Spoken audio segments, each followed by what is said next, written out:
Di sisi lain dinding kotak pasir satu peloton gurun menerobos panas terik. Para prajurit duduk di atas tank, mengocok sisa-sisa air pucat dari botol merah mereka dan menyeka keringat dari alis mereka. Semuanya menuju ke arah rumah pohon. Bocah itu berdiri dikelilingi oleh tentara kecil. Dia harus berhati-hati kemana dia melangkah. Sekarang karena mereka memenuhi rumput di sekelilingnya, beberapa tank bergemuruh di antara kakinya, meratakan rumput seolah mereka sama lemahnya dengan rumput. Semua prajurit, semua perlengkapan dan kendaraan, semuanya berasal dari bola kecil Play-Doh merah. Dan kecil adalah kata yang tepat untuk itu. Dengan setiap unit baru dikerahkan ke garis depan, bola menyusut sedikit. Semakin kecil dan semakin kecil dari menit ke menit, mereka sepertinya perlu bala bantuan. Bocah itu bergegas masuk ke dalam rumah dan kembali hanya dalam beberapa detik. Lengannya diberatkan dengan Play-Doh. Dia punya semua itu sejak dia masih kecil. Dia membuka semuanya satu persatu dan melemparkannya ke tanah di tengah-tengah perkemahan. Satu-satunya masalah kecil adalah bahwa semua Play-Doh itu berwarna coklat kotor yang muncul saat kamu mencampur semua warna menjadi satu.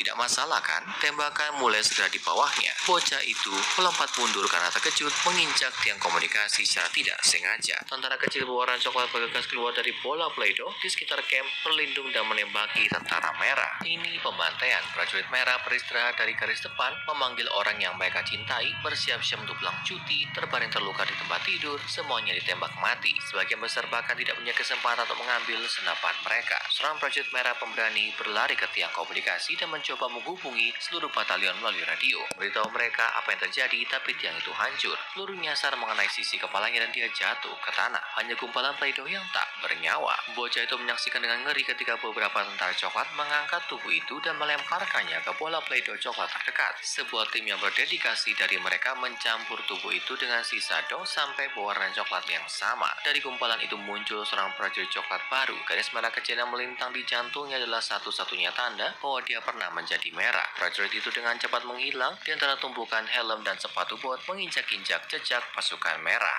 Seluruh halaman meletus dalam peperangan kecil. Penembak jitu merah yang ada di dinding kotak pasir dihabisi satu persatu. Peloton gurun disergap oleh rancau darat dan dengan cepat dikepung bersembunyi di tangki yang rusak saat gumpalan pasir terlempar ke sekeliling mereka. Tak lama kemudian pasukan coklat mengepung mereka sepenuhnya. Seorang prajurit terakhir keluar dari palka di dalam tanknya, memegang granat di masing-masing tangan. Peluru mengenai kepalanya bahkan sebelum dia bisa menyelesaikan seruan perangnya. Granat meledak tanpa membahayakan tidak jauh dari pasukan coklat. Konvoi merah dalam perjalanannya ke pohon punya peluang terbaik untuk bertahan hidup. Bocah itu mengikuti mereka dengan terpesona, menyaksikan tentara coklat berjuang melewati garis merah dari belakang. Terbelah di tengah saat kekuatan tembak super mereka mempercepat truk pengangkut dan pemasok. Beberapa tentara merah terjun ke rerumputan tebal, memanjat dandelion dan rumput liar dalam upaya putus asa untuk melarikan diri. Sedikit yang berhasil saat badan jatuh kembali ke lumpur seperti tetesan hujan. Suara teriakan kecil memenuhi halaman. Bocah itu berbalik tepat pada waktunya untuk melompat menyingkir dari jet tempur berwarna coklat. 5 dari itu melesat ke udara hampir setinggi kepalanya. Rudal ditembakkan dari bagian bawah setiap jet, satu demi satu menghancurkan sisa-sisa konvoi merah. Tembakan berada dalam waktu 1 jam. Pertempuran pecah di halaman saat patroli coklat menangkap orang-orang yang tersesat yang mereka temukan dari tentara merah yang bersembunyi di sarang semut, di bawah dedaunan yang tumbang dan berkerumun di sekitar kendaraan yang rusak. Bocah itu menyaksikan beberapa perwira tinggi berkumpul di pangkalan coklat untuk mengawasi penyerapan bola merah Play-Doh yang terakhir. Mereka membentuk sendiri sebuah meja pertemuan besar dengan peta halaman warna coklat dan merencanakan strategi mereka untuk mengambil rumah pohon itu untuk diri mereka sendiri. Bergerak di sekitar unit model kecil yang lebih kecil di permukaannya dengan tongkat. Rencana itu segera terwujud di depan mata si bocah dan di bawah kakinya. Serangkaian mortir dan rudal permukaan ke udara dikerahkan di sepanjang dinding kotak pasir.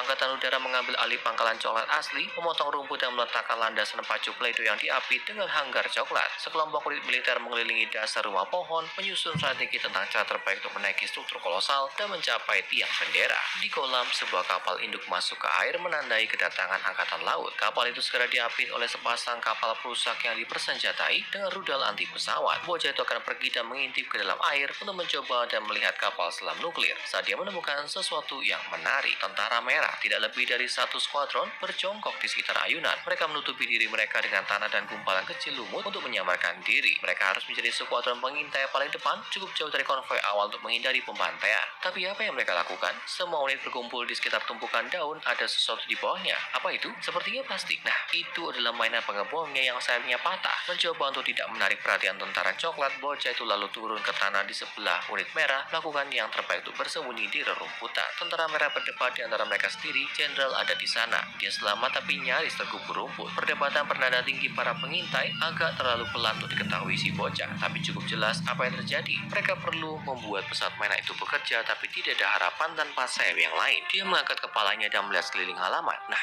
di petak bunga, tapi itu dikelilingi oleh pasukan coklat. Bagaimana mungkin tentara merah berjuang untuk mencapainya dan kembali tanpa cedera? Oh, tunggu. Bocah itu baru saja bangkit, berjalan ke petak bunga dan mengambil sayapnya. Dalam waktu sekitar 3 detik dia menyelesaikan upaya yang tidak dapat diatasi untuk para prajurit kecil itu. Berlutut di samping mereka, dia menawarkan sayap yang hilang. Semua pengintai mundur dengan hati-hati. Jenderal yang naik ke wajahnya dan berjalan ke arah si bocah. Dia melihat ke sayap plastik menatap raksasa yang menjulang di atasnya dan mengangkat tangannya untuk memberi hormat. Yang lain mengikuti dengan cepat dan mulai bekerja memperbaiki pesawat mainan. Tentara coklat memperhatikan keributan itu dan mulai mendekati mereka. Mereka tidak punya banyak waktu. Bocah itu menandai landasan pacu untuk para prajurit di rerumputan. Pesawat hampir siap terbang, tapi kehilangan satu bagian penting dari paling-paling. Hanya ada masalah yang lebih besar. Mereka kehabisan Play-Doh merah. Seorang tentara peduli coklat menerobos